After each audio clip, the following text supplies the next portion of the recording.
L'usine à faux billets d'Hitler, l'opération Bernard. Pendant que les bombes pleuvaient sur l'Europe, une autre guerre se menait en silence, celle de la monnaie. Dans un plan digne d'un thriller financier, le Troisième Reich a tenté de fabriquer des millions de fausses livres sterling pour faire s'effondrer l'économie britannique. Voici l'histoire secrète de l'opération Bernard, la plus vaste tentative de sabotage économique de la Seconde Guerre mondiale. Un plan génial et diabolique. En 1940, l'idée germe dans l'esprit de Reinhard Heydrich, chef de la sécurité du Reich. Et si l'on ruinait l'économie britannique en inondant le pays de fausses livres sterling?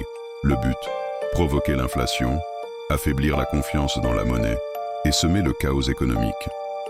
Le projet est confié à Bernhard Krüger, un officier SS méthodique et perfectionniste. Il donnera son nom à l'opération, Opération Bernard, une équipe de faussaires en camp de concentration. Pour exécuter ce plan, les nazis rassemblent une équipe improbable, des faussaires juifs, des imprimeurs, graveurs et experts en finance, tous déportés dans les camps. Ils sont transférés à Sachsenhausen, près de Berlin, où un atelier ultra-secret est installé. Sous la menace de mort, ils doivent reproduire à la perfection les billets britanniques. Papier, encre, filigrane, numérotation, vieillissement. Le résultat est bluffant. Les faux billets sont indétectables, même par les banques centrales. Une production industrielle.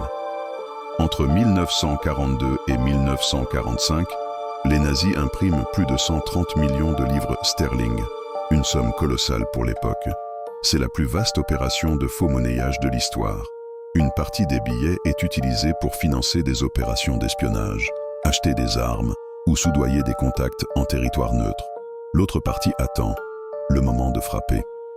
Mais le Reich ne parvient jamais à organiser un véritable largage massif sur le Royaume-Uni. La fin d'un plan diabolique. En 1945, l'avancée des Alliés force les nazis à démanteler l'atelier. Les machines sont détruites et les billets restants sont jetés dans le lac de Toplitz, en Autriche, où certains dormiraient encore aujourd'hui. Les faussaires survivants, eux, sont libérés par les Alliés. Beaucoup n'auront jamais parlé, par peur ou par honte.